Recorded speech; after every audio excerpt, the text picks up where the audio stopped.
lawyers said to do, I did those things. They didn't work because the people that I was told to go to didn't want to do their jobs. So, what's the point?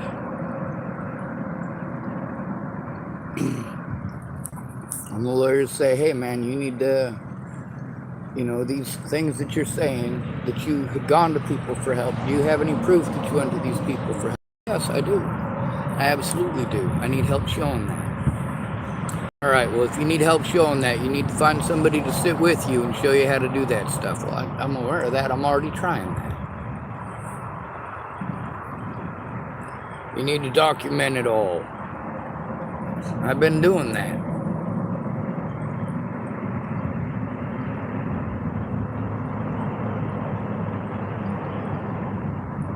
The reality of it is I still have to go to either A, people who have a history of abusing me before Natalie was killed, or B, it's people that I don't know the first goddamn thing about. At least with the junkies on Pearl Street, I know what they're addicted to. I know what to expect. It's hard to tell somebody's body language and their mannerisms over the telephone.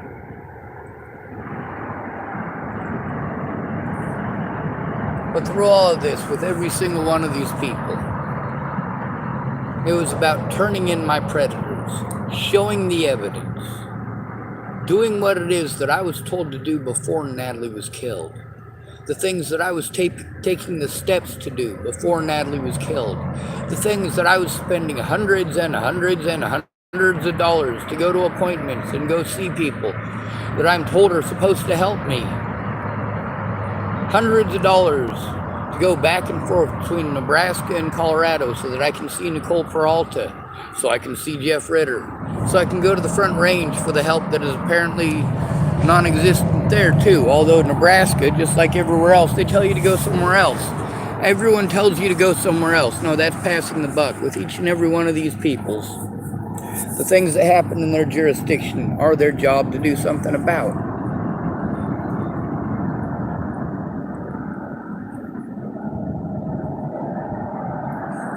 It was a lawyer who outlined what it is that an advocate is supposed to do. It is a lawyer who outlined for me what a guardian is supposed to do. There's also something called an arbiter.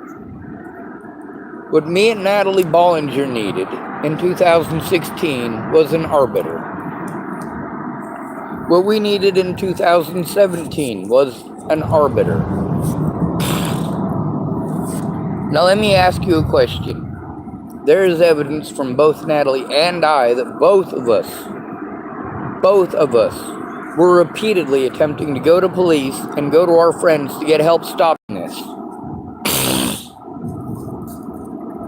Meanwhile, I want you to look at the evidence with Tim Beeson. Conversations between him and I.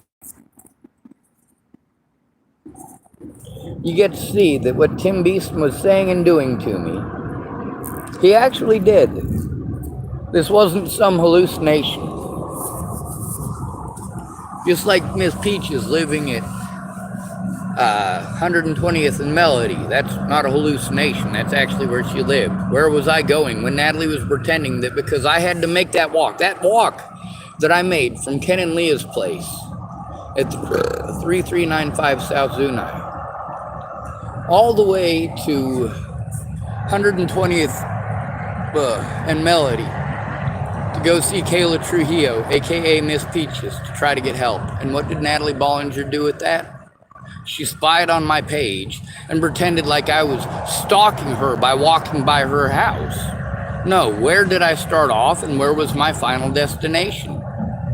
The straightest route between one and the other is right up Federal. I walked down Federal Boulevard in Denver.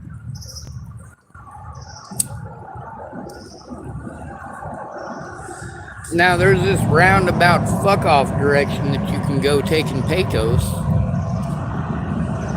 When it tells you to take a walking route, that's the one that it tells you to take. But the thing is, I knew the bus that was on federal.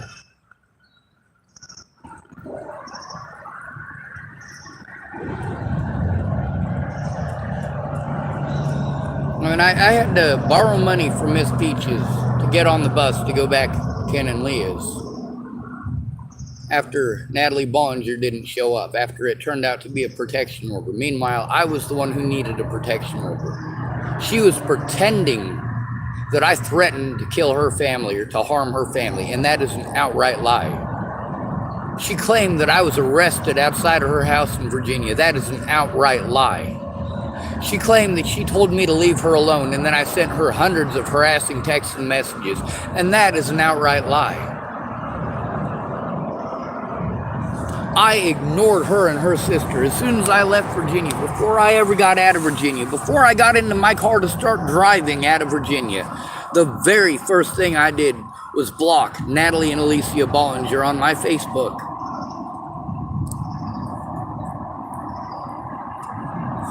I tried to let Maddie Boa know what was going on. Maddie Boa didn't want to hear it. She'd already been lied to. I want to see the proof. Show me any evidence whatsoever of me threatening to kill Natalie or her family in Virginia in 2016.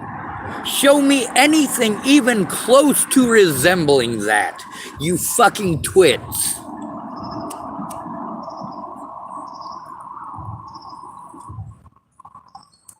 The problem wasn't the lawyers.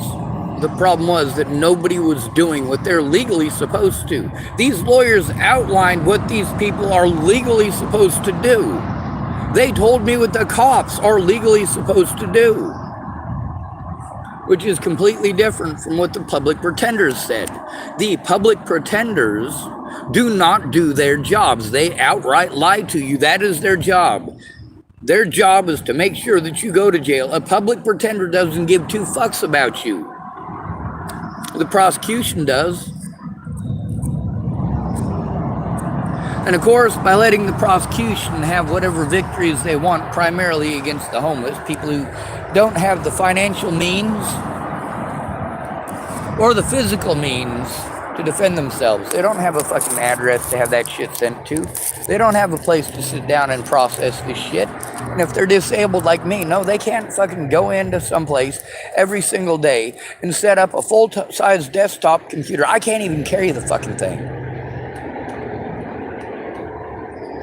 And then I gotta leave it unsupervised while I go and get the rest of the parts. I'm trying to preserve evidence, and because I have to do it this way, because I am forced into homelessness over crimes that I didn't commit, and repeatedly victimized by the public for crimes I didn't commit, and I gotta go to who to try to get help?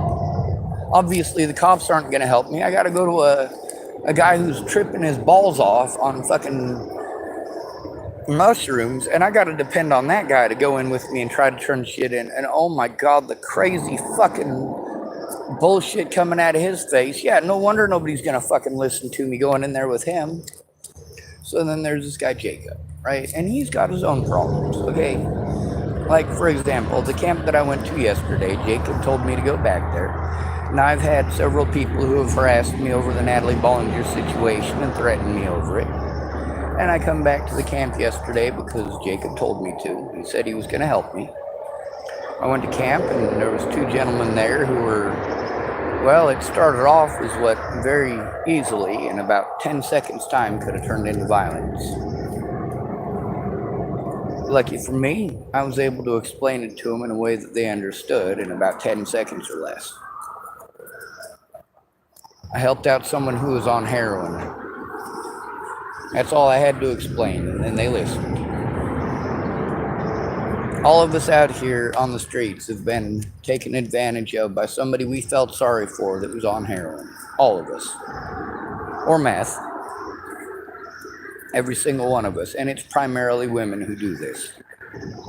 Men aren't gonna go running around making false claims when you steal their shit. No, they're gonna straight up say that you stole their shit. Now, one of the issues with Jacob is, all right, he's got a girlfriend who is pregnant. She's out here homeless and pregnant with her mom, who obviously is homeless too. Her daughter is a spitting image of her. They look exactly the same. They're the only two at camp. And of course, I was told by Jacob to come back later. I came back later. It was just that woman and her mom. And the problem is, I'm scared of both of them. I know what they're into. I know what their addictions are. Jacob's been pretty free about that information. It's not like he's, well, you know, people out here, they want somebody to listen. All of them want somebody to actually listen.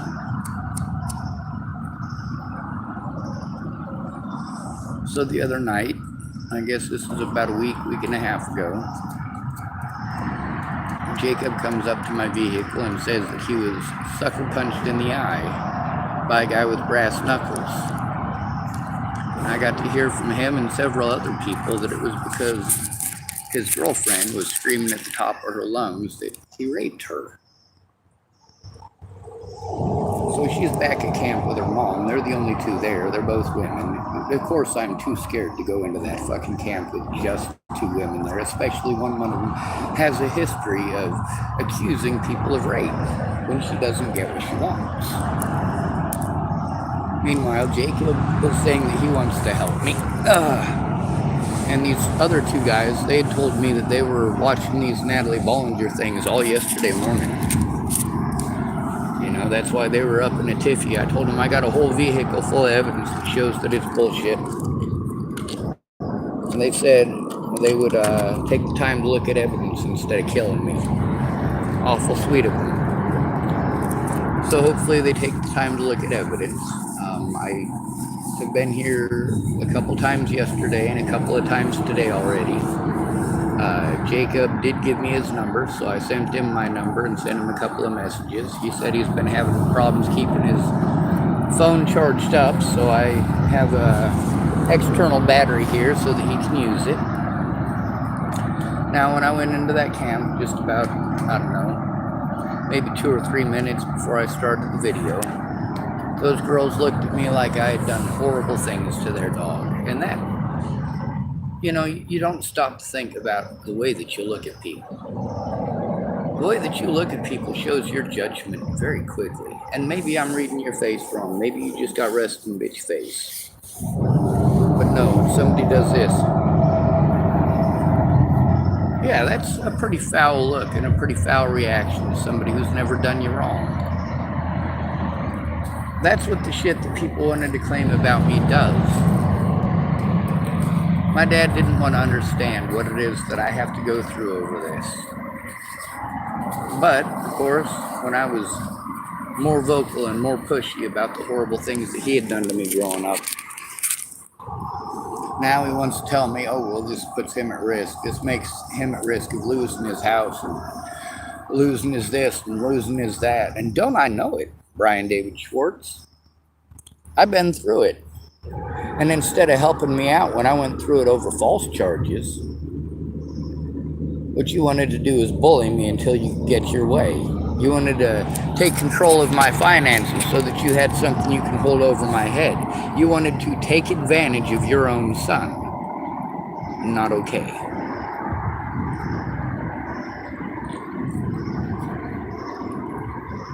That was well within the year's time where the cops have until they're allowed to destroy their body camera evidence. Shannon Alvarado was fucking useless. She was fucking drunk as shit all the goddamn time. No, she's not functional as a drunk. 6 o'clock at night, she'd tell me every day that we'll work on it tonight. We'll work on it tonight. I'll look tonight. And then when tonight comes around, she's fucking too drunk. She is solid drunk. She starts drinking at about 6 o'clock. By 6:30, she's drunk as a skunk already. Won't shut up. She's a regular chatterbox. So then I have nobody to talk to. I just wander around trying to get somebody to actually fucking give a shit. But you know what? These guys are too busy trying to make ends meet. Jacob, despite the fact that he got assaulted because his girlfriend, who was pregnant, wanted to scream that he raped her. And now she is back together with him. He's scared that she'll do it again. He's jumping through trying to do literally everything that he can to take care of 3 people. Him, his pregnant girlfriend, and his pregnant girlfriend's mom. He is running like a chicken with his head cut off. And he knows that if he doesn't provide those women with what they want when they want it, he can look forward to the same. He's on, 6 occasions he was going to help me, told me to come back, told me he was going to call me, told me a bunch of different stuff, but hasn't followed through. You also notice how he's not the only egg in my basket.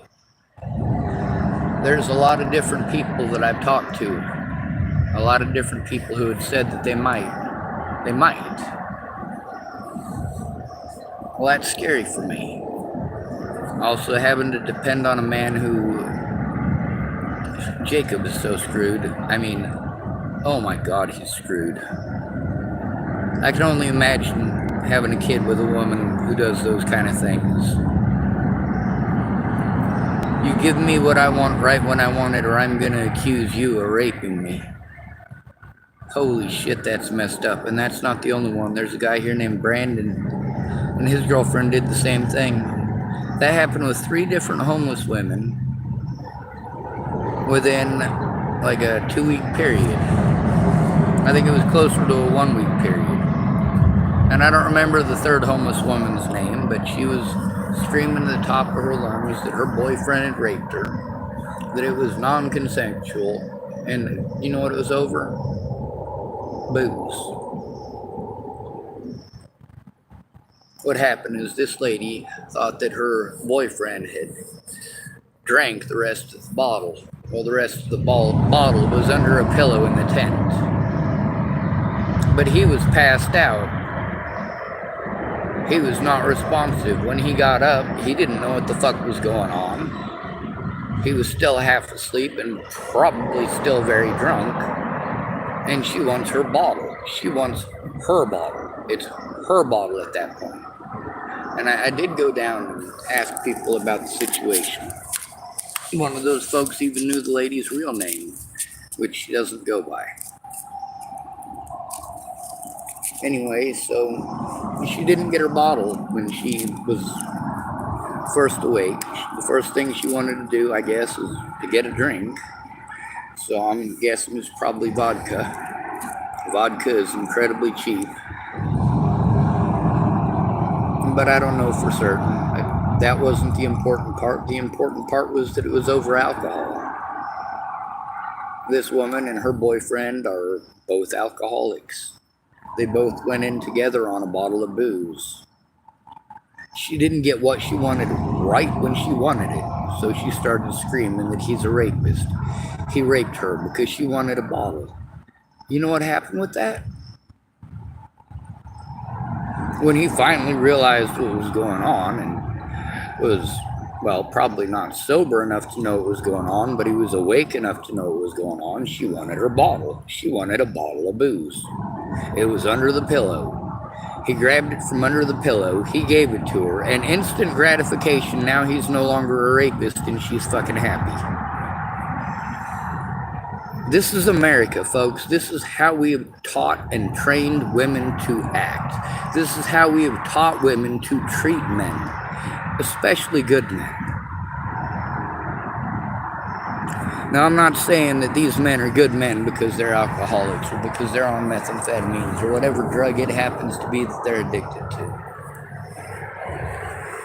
What I'm saying is that these men, whether or not they're addicted to whatever they're addicted to, they're still jumping through hoops to make women happy, and these very specific women won't get off their ass to do anything because they think they're pretty American fucking princesses. And pretty American princesses don't work. They have everything handed to them. They want everything handed to them when they're in a house. They don't want to work for it with somebody else. We've got a lot of women here in the United States who are trained exactly like that. They don't want to have a relationship with somebody who's broke. That's a scrub. It doesn't matter that she's broke. She's a woman, so she sees herself as higher than a broke man, because she's a woman. She has more important qualities and commodities. She is more important as a human being than a male. Because that's what we've taught her. Then, of course, there's a man and his wife who have worked together. They got a good thing going. Because they're working together, they were able to get up and off the streets. They're now in a house. They got some kids together. And of course, you got a homeless woman who doesn't want to work for it. What she wants to do is cause drama and create drama. And of course, she'll tell him all sorts of nice, pretty things about him and about how she's this and she's that. And then the wife is this and that. And she'll try to be friends with the wife too, of course.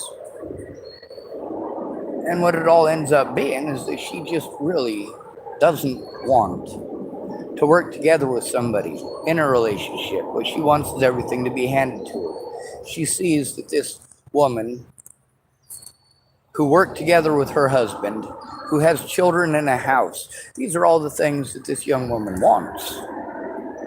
Wouldn't it be easier just to take it already pre-made? You've got the family already pre-made.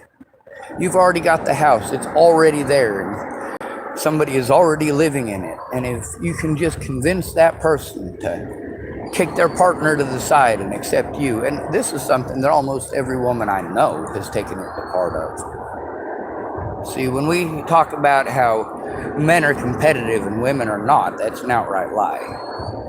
We're just competitive in different ways. And we're only competitive in different ways because we are taught to be competitive in different ways. I know women who are taught to be violent. I know women who are raised as if they were boys. They'll beat your ass. They will straight up beat your ass. They were not playing with Barbies growing up. They were digging post holes and cinching the fence line tight, getting the barbed wire where it needs to go, and of course learning how to hook up the electric fence.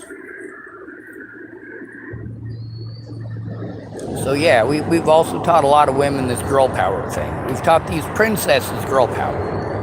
Girl power is where you and all of your little fucking drama queens all band together and destroy somebody's life, and you call it girl power. Girl power, girl power. Us girls gotta stick together. Rand Ingersoll tried that. When I was there and she was abusing those girls, and those girls had 911 on speed dial and was ready to call it, and I said, you know what, if you press the call button, I'll back you up, but you are the victim, so you got to speak up. Now those two girls, even as young as they are, they had something that I didn't have at that age, and they're able to use it better than me too. That's one of these here smartphones. So those girls could have called 911 at any point in time. I know that I certainly did. Multiple occasions about that. And of course, the cops in Rawlins, Wyoming didn't want to take it seriously. They finally did take it seriously. They finally did remove those kids from Rihanna's custody. And they did charge her with child abuse. They also dropped the charges on her, but kept the bogus charges on me. Just like they did to Dallas Richmond. Harley Richmond is the one who was drinking and driving. She's the one that endangered the lives of 5 kids and herself and anybody else who happened to be on the road. She's the one who broke the law, and they dropped the charges on her, but they wanted to charge Dallas with domestic assault because he kicked her out of his house when she was assaulting him and throwing shit at him. How stupid is that? You say, why didn't Dallas call the cops? Why didn't Dallas call the cops? Because he was afraid that he would be the one arrested because he has a penis. It's Nebraska. Just like everywhere else in America, we've trained people that only the men can be the predators and only the females can be victims. Only whites can be racist. And only non-whites can be the victims of racism. Only Christians are persecuted, and no Christian would ever persecute anyone else.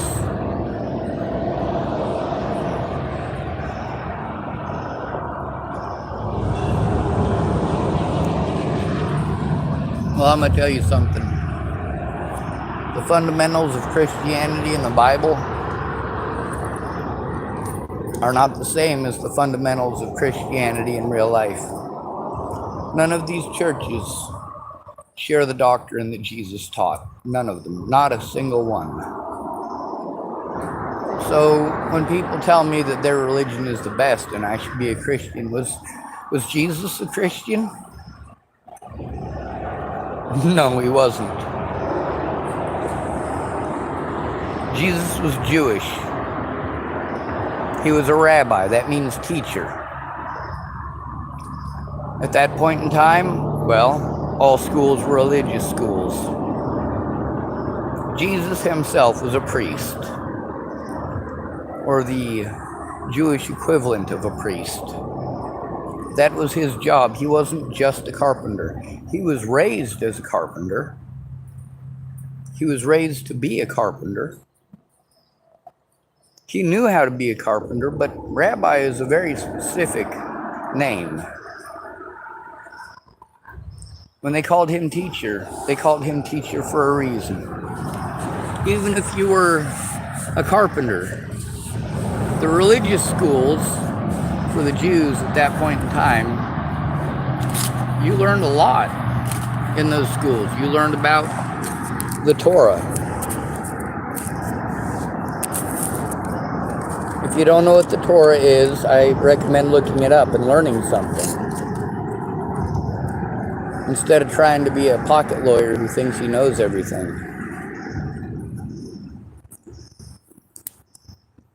With me, this being the 6th time that Jacob has not shown up, and I've paid him several times, not always money. I also gave him Ron Weasley's wand, and I was not surprised at all the next day when Ron Weasley's wand that Jacob absolutely had to have. I was not surprised when it was in the hands of somebody else already. I also know that Jacob offers to help. And I know that on one occasion when he offered to help on that particular day, it was too late to go up there.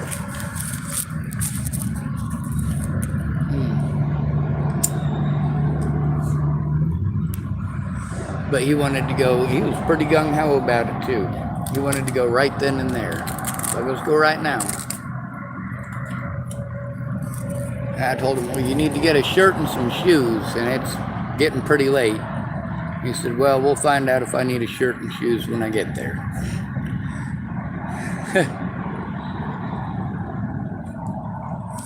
But he did check the time, and it was a bit too late to be going up there. Him and one other guy were both going to go up there with me.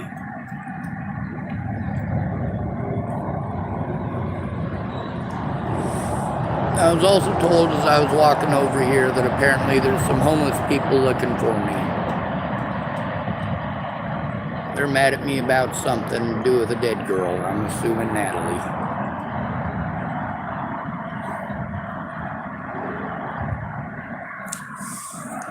So, this ought to be fun.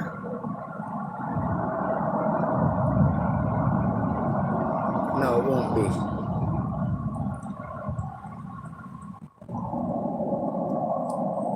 The chances of vandalism just increased exponentially. The chances of assaults just increased exponentially. Now I'm hoping that these homeless people who are looking for me, I'm hoping it was the 2 guys from yesterday. And I'm hoping they're trying to look at the evidence. So here's the thing about all those websites and all those YouTube things that say all that horrible shit about me that's untrue. That there is an overabundance of evidence to show that they're all lying. There's also an overabundance of evidence of the abuse that I go through because of those lies.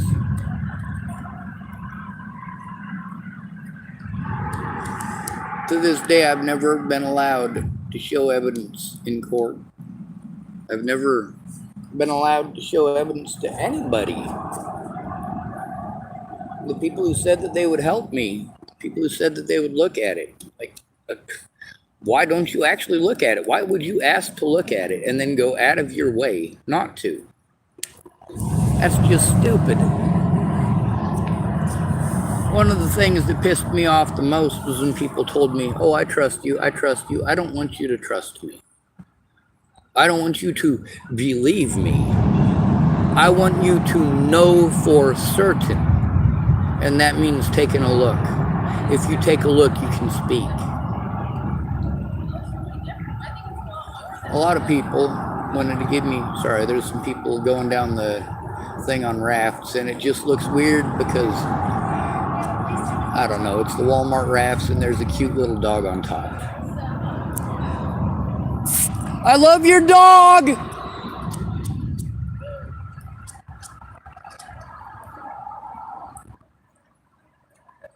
He's got a cute little life vest on him and everything. Like, those ladies totally want their dog to fit the bill. They'll probably take pictures of him later because it is cute. It's fucking adorable. Actually, now they're quite a ways down there, but I'll try it.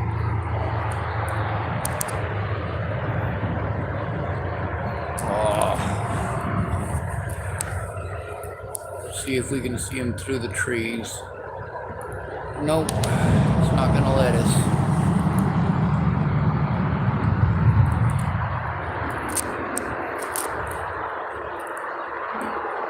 Nope.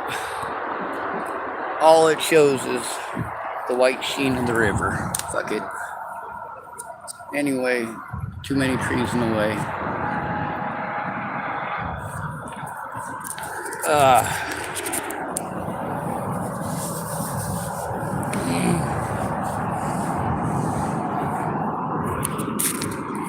On the camera here, when I take the video, it looks white. But when you look at it with your eyes, it's kind of like when you take a picture of the moon at night. The moon is bright, and you can see kind of almost a halo coming around the moon, different colors, and you can see it with your own two eyes. And you can see some of the clouds around it that are being illuminated. And then you take a picture of it, and it's blackness with a little gray dot in the center. Like that's not what I was trying to take a picture of. Anyway, people wanted to keep on telling me that doing what the lawyers said to do doesn't work. And then they wanted to be pocket lawyers to pretend like it doesn't work. They wanted to use extreme examples and say, well, because of this extreme example, you see, look at what happened in this case. Well, I can show you a dozen or more cases where the opposite was true. I can show you the difference between somebody getting railroaded and somebody getting $95,000 like Samuel Leon Lawrence IV did, or $132,000 like Zaid Atkinson did, or $3.2 million like the family of Mr. Miles got. The difference between that and what I'm going through is one person who gives a shit.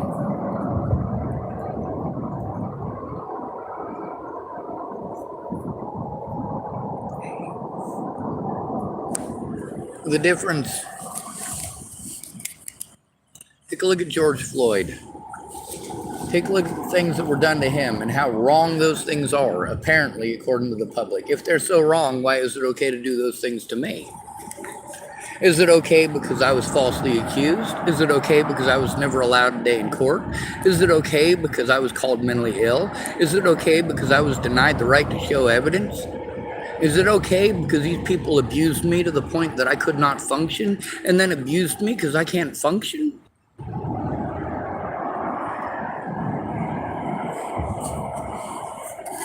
You know, I got all these folks from King of Nichols to Tony DeStassi to Anna Alford.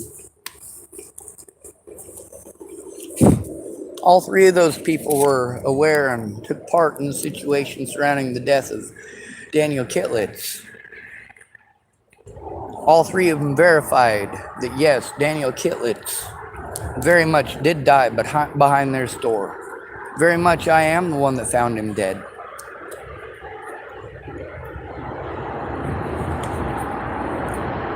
Tony did give him chest compressions, and he was going to give Danny mouth to mouth as well, but I saw the trail of liquid from Danny's mouth to the tree behind the pedestrian shop. I saw the different colors, and I saw that it was already dry. He'd been dead for hours. His body had already started decomposing, and his bodily fluids were leaking out. Every time that Tony gave him a chest compression, it's almost like a whole liter of fluid was being pushed out of him, and Tony was going to give him mouth to mouth. And Danny was my friend, and I had to stop Tony before he giving mouth to mouth to a dead man. You don't get how much worse that experience is. When you've given a man chest compressions and he's still dead, that sucks. But when you've given mouth to a man who's been dead for hours, you're gonna remember the way that man looked, the way he smelled, the way that man tasted. You're never gonna forget that. Now, the same sergeant that I had to try to turn in, Sergeant Gerhardt, was the one who got to be in charge of the investigation of Danny's death. He's the one who I had to try to turn himself into all the way back in 2014 when Danny died. That's right, I had to go to Sergeant Gerhardt to have him investigate himself all the way back then. That's why I've told you guys repeatedly that these are their tactics, because these are their tactics. They're illegal. It is illegal. It is highly illegal. Anybody else in the country, anybody in a house, even if it was just a rental, would be able to get the rights to turn these son of a bitches in and get paid a lot of money for it. Meanwhile, I'm not after the money, am I? Oh, sure, I want the money. Goddamn right I do. I mean, if we look at all of the money that they've paid out for the crimes that they've committed versus the amount of time that those crimes have been committed against me, and by the number of agencies, I mean, we're talking about hundreds of millions of dollars potentially. Well, what I do with that money? I'd give it to the other victims so they'd have a safe place. You have no idea how unsafe it is for me to be forced out onto the streets for crimes I didn't commit. For me to be repeatedly abused for trying to turn in my predators. Being repeatedly forced to go to my predators by name to turn them into themselves.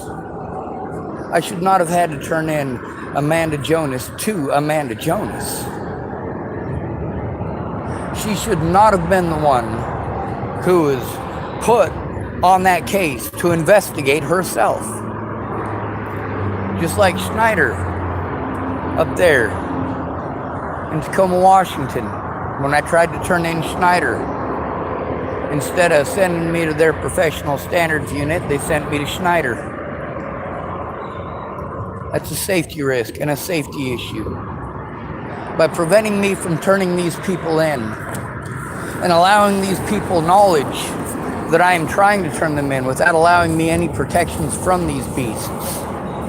These people who abuse their power. Oh, Sean's trying to tell on me. I have a badge and a gun. People will believe me. I have a badge and a gun. I'll just say Sean did something he didn't do, and magically Sean can't turn me in, and I get to pretend that he's trying to turn me in as retaliation.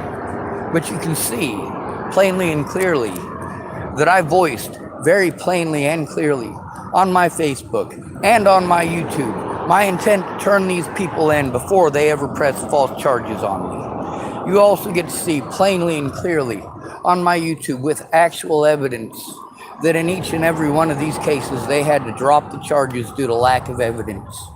You also get to see that in each and every one of these cases, it's all put on by people that I have tried to turn in, from the county prosecutor in Dual County.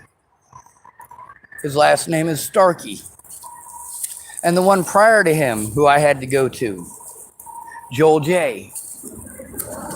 And then, of course, the judges.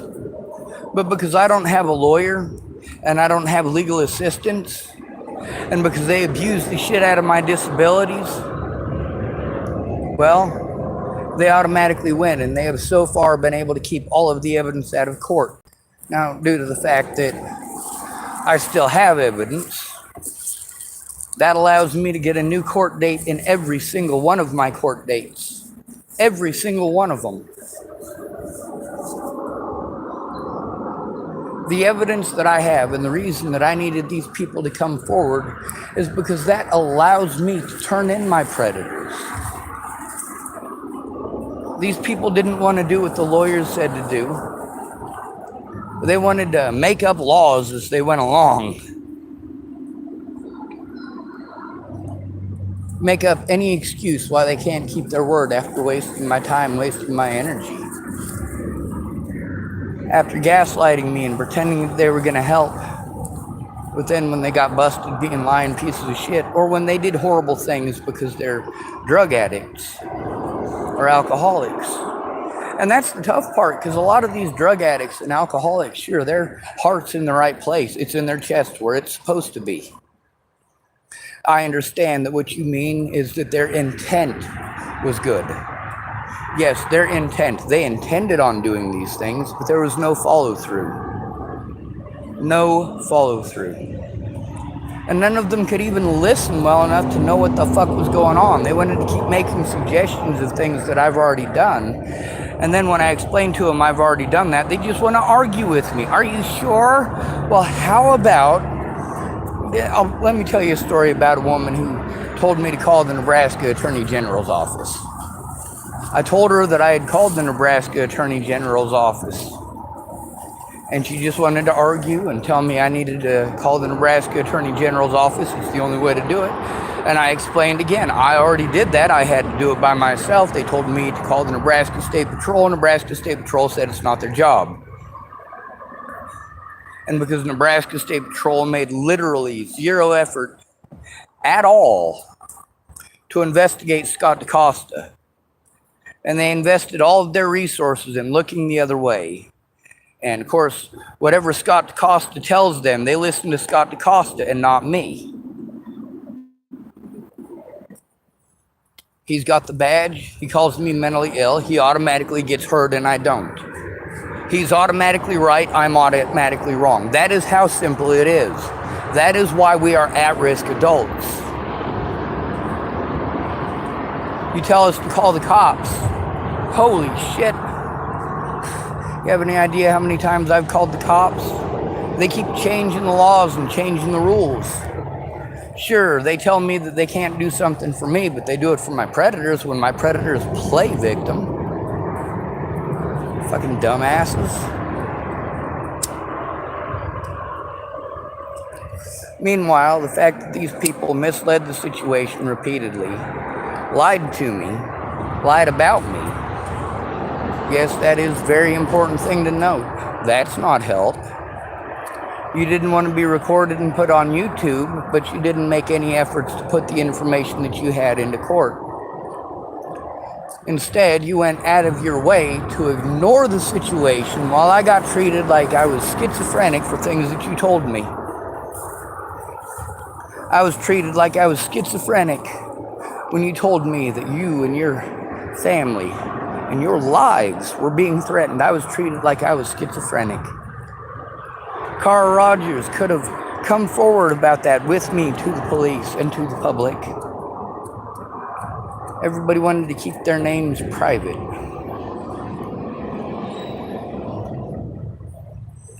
Carl Rogers, after the fucked up shit that she did and the crimes that she committed concerning that GoFundMe that she created, and of course kicking everybody out of the group of people who actually wanted to help me. So she went out of her way not only to cut me off from financial help, but she went out of her way to cut me off from any help from anybody who was trying.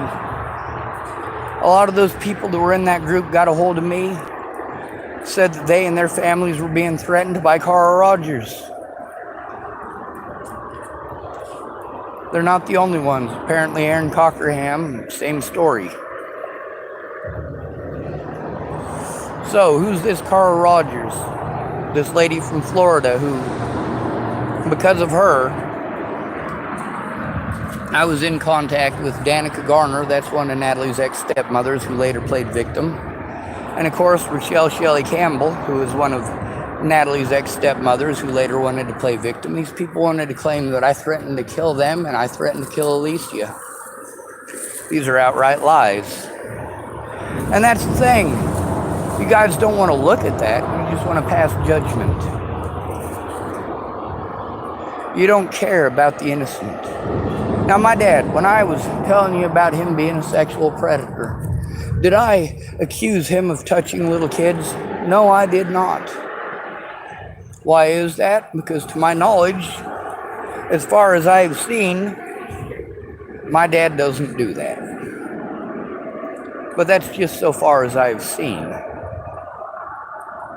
Now, with all these people that I went to for help, these people who promised that they would help me, promised that they would help me in the way that I needed. And when my resources were gone, they were, of course, gone. And that's the problem, is that these people who promised to help me took advantage of an at-risk adult. And I can't turn them in. I needed their help to turn in other criminals. And instead, they committed criminal acts against me. And I needed their help so I could turn in people who were actually harming me. For them to harm me, physically or financially, is just beyond inhumane. And then I speak up about it and they say, oh, Sean, I was going to help you, but you couldn't keep your mouth shut. You had to go run your lips on the internet. No. You wasted my fucking time. It was an emergency and you knew it. There was a time limit and you knew it. Just like with my dad, I've got this time limit over my head before I can no longer get the body camera evidence. The body cameras show what it is that I actually said. I already have the court paperwork. The court paperwork that is all of their claims. All I needed was his help, his support, in helping me to get those body cameras before they were destroyed. My dad didn't want to do that. He wanted to fucking bully me, as he always did and as he always will. It will be done Brian's way, and we will only do what Brian wants, regardless of what the lawyers have said that I need to do. The steps that I tried to take through all of this, these are the same steps that you're told to take when you're a kid, when you're being bullied. Nowadays, we've got something going on that we didn't have when I was a kid. All of this magic, tiny recording technology that allows you to record anybody at any time, anywhere. So long as you have a place to download it and upload it and charge it. When my dad went through his bullshit, they didn't have none of that. He wasn't able to save any of that evidence. So then he's wanting to tell me about his experience in prison based on something that he was fucking guilty of. All right? Let's never mind everything else right now. We want to focus on the fact that my dad was guilty. My dad was guilty of sin. It was also during the 1980s when, in order for him to record it, he would have had something half the size of a fucking tree trunk that he was trying to film it with. Yeah, not exactly clandestine. A lot of my recordings are on stuff that looks average and everyday. I mean, my audio recording device is on my keychain. It's a USB stick. It looks like a USB stick. It just happens to record as well.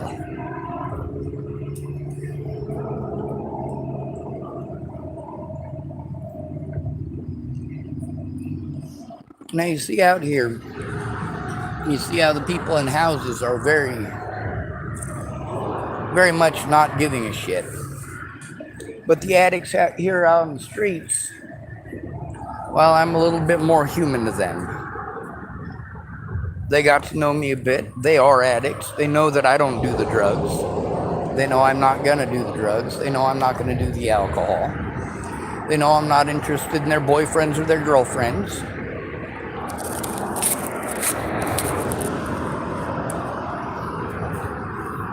Obviously, I'm not going to be interested in Jacob's girlfriend. I got a lot of stuff I can't physically do. And if she wants to accuse somebody of rape because they can't do something, there's a lot of stuff I can't mentally do either. So there's a lot of stuff I can't do. Do you think I'm going to enjoy being called a rapist if I cannot provide exactly what she wants right when she wants it because she wants to be a pretty American princess about it? How about Brandon's girlfriend? Not only is she the same way, she's also batshit fucking bonkers. She is nuttier than fucking squirrel turds. Like, actually out there crazy. You think I want to date her? You think I'm interested in going out with a woman who not only accuses people of doing shit like that and expects unrealistic things like unicorns? Yeah, she seriously wanted a unicorn. Not jokingly like I do it, or to prove a point like I do it. She legit felt that she was owed a unicorn. She's also 20 years older than her boyfriend.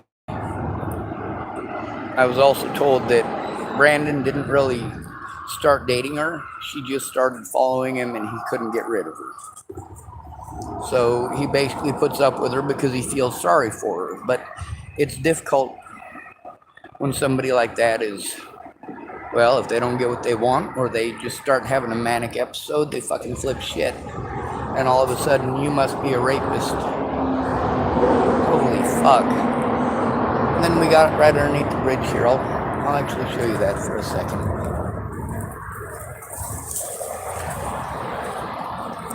Because this showed up the other day. And I feel that it is important to show it. See, there's what the lawyers said to do.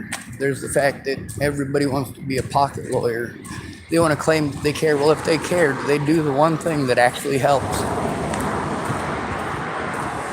They need to help me get it into a court of law. Now let's read this stuff on the wall here behind me. That's not all.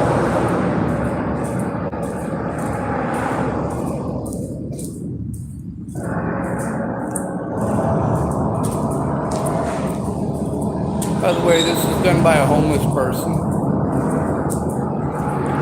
Most of this artwork down here is from homeless people. That stuff, J. Cole W. J. Cole W. J. Cole W. All that showed up about a week ago. And there's one guy who says he's going to get some white paint and he's going to paint over it. But it's not likely that he's going to be sober long enough to do that, or that he's going to be able to stop jonesing long enough to save up his money and get the white paint.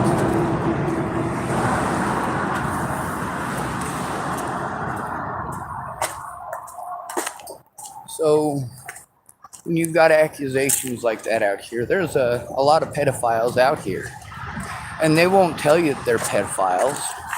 What they'll do is they'll talk about how much they hate pedophiles. They hate pedophiles. Pedophiles this and pedophiles that.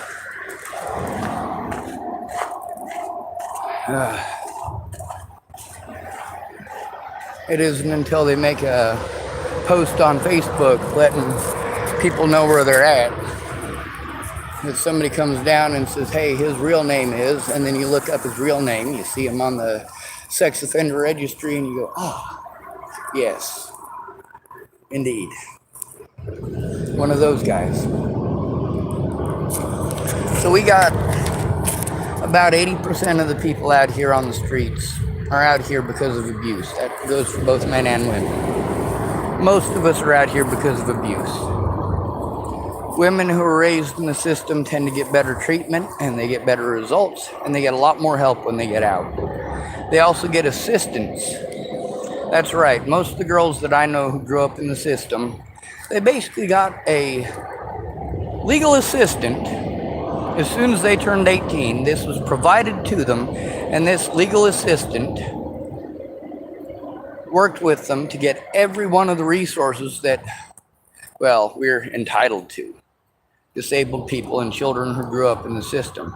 The males do not get those. None of the males get those. That is a very specific expense geared specifically towards helping girls. They don't have it for men. Our system of government is entirely corrupt and it's entirely sexist. I mean, you may say that your husband has the pants in the family, but, well, if he doesn't do what you want, you'll just withhold the nookie. Go screwing around on him with somebody else because while you pretend that you don't get horny, the fact is you're popping up all over your Facebooks how horny you are pretty much constantly. It's a bunch of typing about how men are horrible and poor women, poor women. There's a couple of posts that I saw up today that if I was to change the word men to women, I'd be on a 30-day Facebook ban. But of course, sexism is also in our algorithms. That's right, somebody had to sit there and make sure that the algorithms would have a different, of course, setting if it says men than women, because we've got all these sexist women who don't want their sexist comments being taken down, because then, of course, that's against their freedom of speech. It is their right to man bash. It is their right to do these hate speeches because they're women, because of their gender. Well, that right there shows gender bias.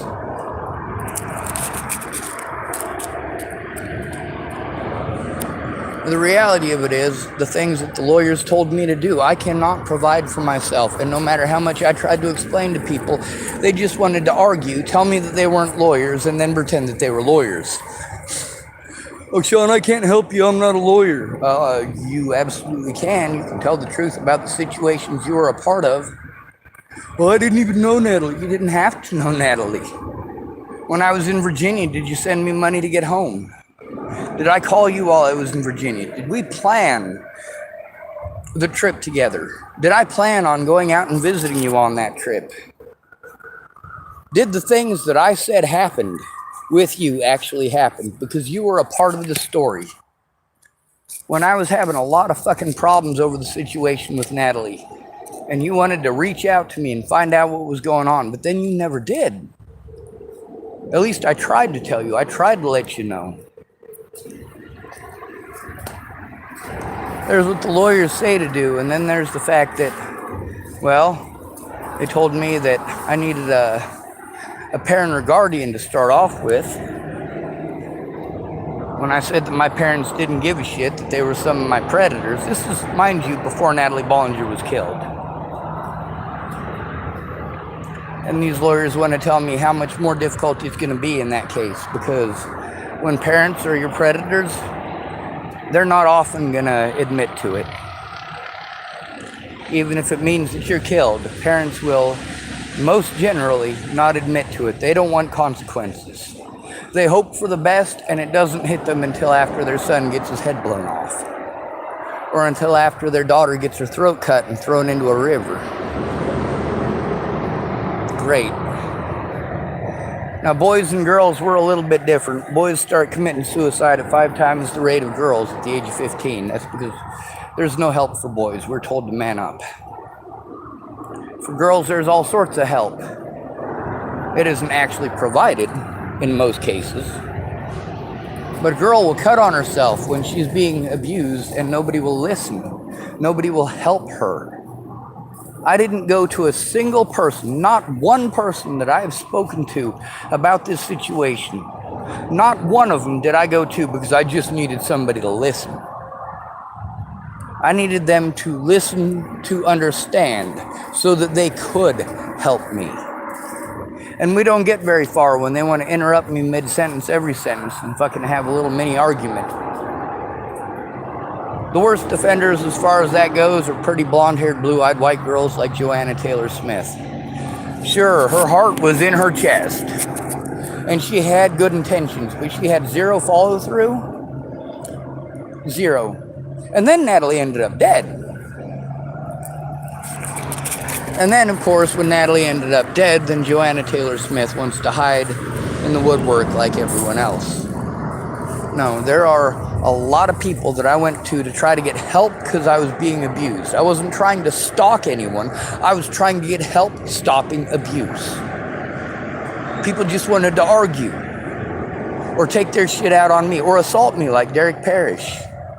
That's Joanna Taylor Smith's boyfriend. I went over there. She was going to help me. I knew that Derek is a spoiled fucking boy. All right, he is straight up a mama's boy. He got away with doing whatever the fuck he wanted because his mom would just buy people off with pot. Oh, Derek's being a dick again? Fine, here's some pot. Well, she's dead now. Janine Barrett is dead. She cannot do that for her son anymore. He got to try to stand on his own. Well, no, he doesn't. He's got somebody to work together with. Unless she was smart enough to leave him already. Now, I want you to imagine trying to go to help. You have a fucking severe fucking meltdown over the abuse that you're taking. The people that you're trying to get help from who claim that they're going to help start getting drunk and abusive. And you just have to take it. You just have to take it.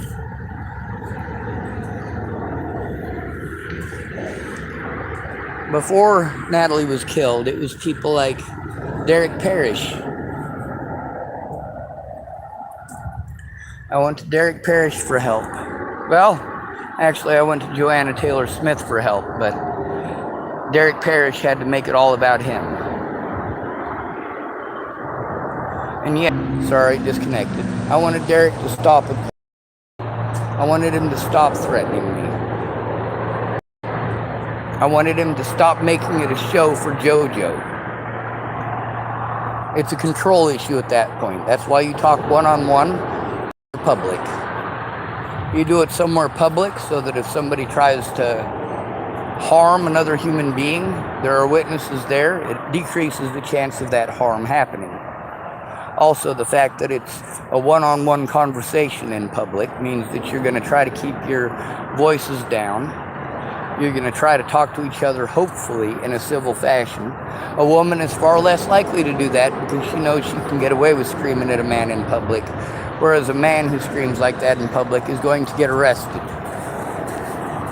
But there are some women who don't want to embarrass themselves by doing such a thing, and they will sit and they will listen and they will be civil. Because it is in public, it is mutual ground. Because it is a one-on-one conversation between two individuals, it's not a competition to try to win over a crowd. It's two people having a conversation, discussing the issue.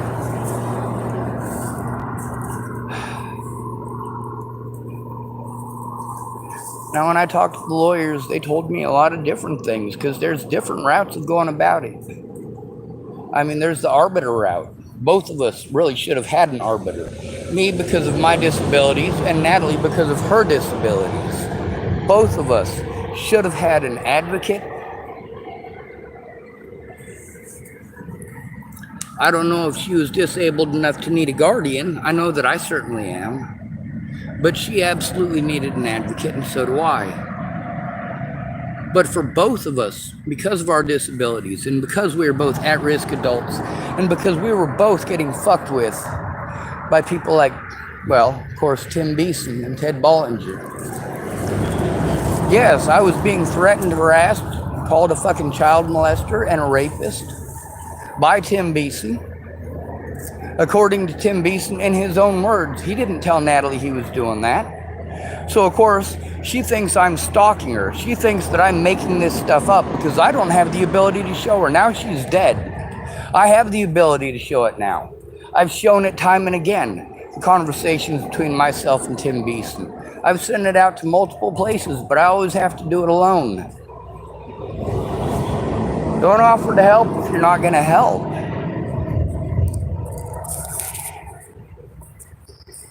Don't waste my time.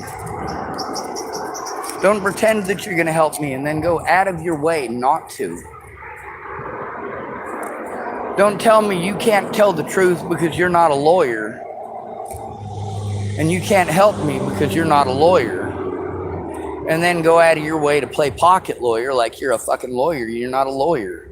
I talk to lawyers. The stuff that I asked for your help with is the stuff that lawyers told me to do. This is what the lawyers said to do. So instead of arguing with me and telling me you're not a lawyer, maybe you should fucking listen. But you don't want to do that, do you? I'm the autistic one, so I must be retarded. You must be right and I must be wrong.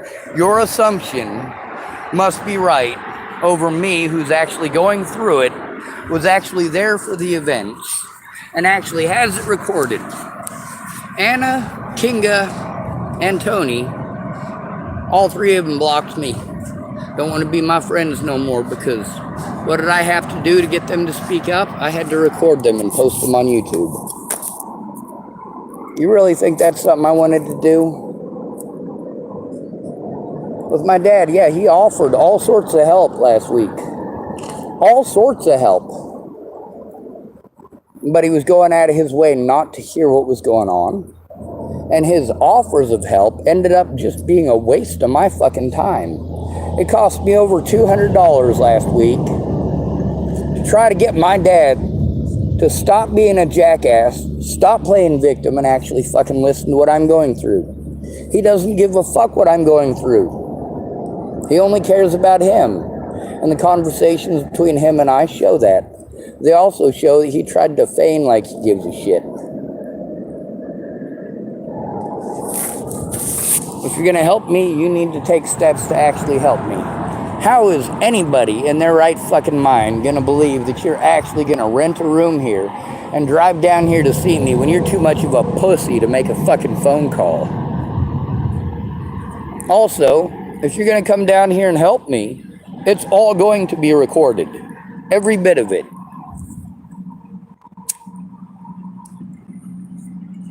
If I don't record it, it makes it your word versus mine later on when you do something fucking stupid.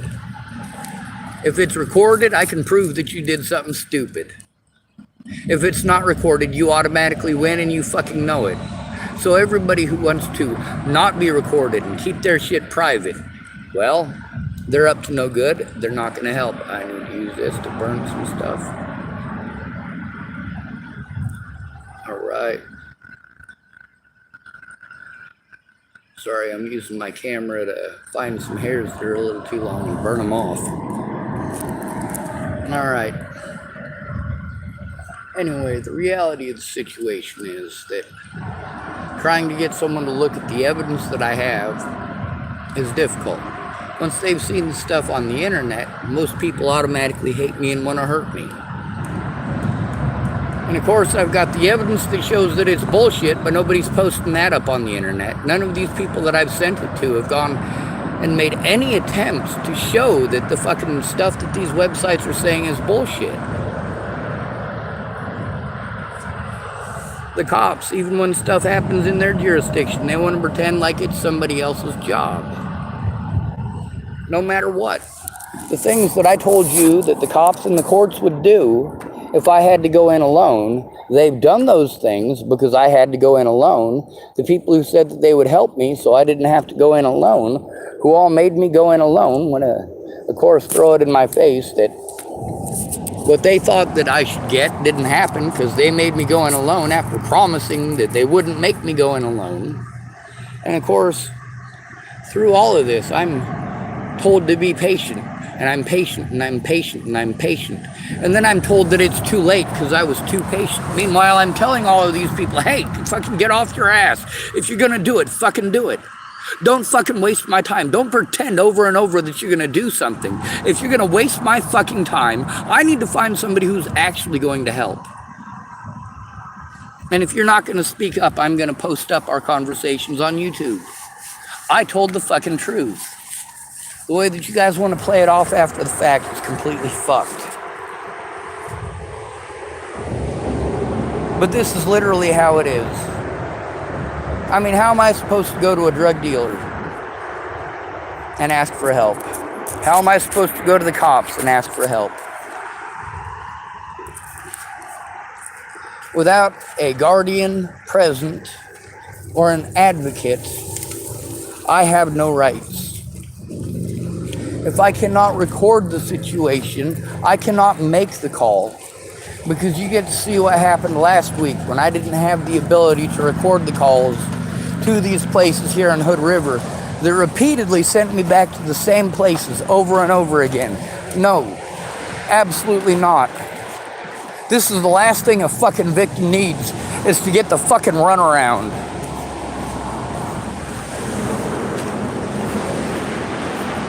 When the cops claimed that I didn't try to get help, no, I did. I've got evidence that I have been trying to get help since over a year before Natalie was killed over slander. You think I want to go to Jacob for help when he stiffed me 6 times? Sorry, he didn't stiff me, he just didn't show up. Always had a reason or excuse, depending on your opinion, I suppose.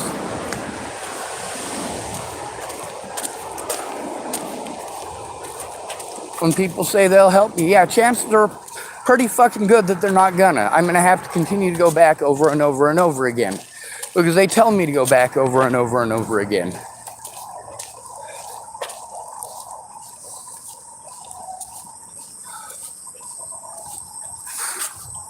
And then there's the cops going out of their way to play intentionally fucking stupid at every goddamn turn.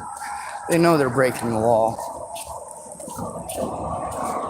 They know that what they're doing is victimizing the disabled. They're victimizing the most victimized people in the country. They put out the craziest of the crazies out on the streets. And they put them out here with rapists and murderers and child molesters who, well, they're out here because nobody loves them, because they're pieces of shit. A lot of con artists too.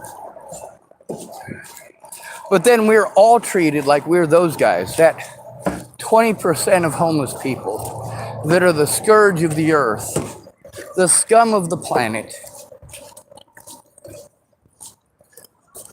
And your excuse for victimizing every single homeless person when 80% of us are only homeless because of victimization by people like Brian Schwartz, victimization by people like Natalie Bollinger, victimization by people like Tara Smith, victimization.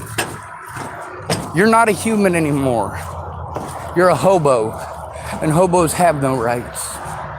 Hobos are not human beings. We go to people who are supposed to help us. We don't have the means to take care of ourselves, but we have to pay ungodly amounts of money to the people who are supposed to care about us. You really think that it was worth it for me to pay my sister $1,800 fucking bucks for what she did? No, it wasn't worth it. She fucking destroyed evidence. Sorry, she helped to destroy evidence. She intentionally went out of her way to do something she had been told not to do. She intentionally went out of her way to make it a party. Oh, she doesn't want to do the work. She's just going to fucking party with Ed. Fucking smoke pot the whole time she's there. Stress me the fuck out. I'm trying to explain to her what's going on, and she is so fucked up out of her goddamn mind. She's just busy chatting away with Ed. She tells me, oh, I can hear you and talk to him at the same time. Really, what did I just say? There's what the lawyers said to do, and then there's the reality of the situation. These people should have come forward. I jumped through all the hoops that I needed to. I filled out all the paperwork that I needed to. Because of my disabilities, I had to wait on people who are qualified to do those things. When cops are railroading you in court, and you are told that you have to sue them after they railroad you in court. No, you need to look at the fucking evidence of what they're doing. When I have fucking court, my public fucking pretenders needed to look at fucking evidence instead of giving me the goddamn mentally ill treatment. Meanwhile, all it would have fucking taken is one goddamn person who actually fucking gave a shit enough to make a fucking phone call with me. Jesus goddamn Christ.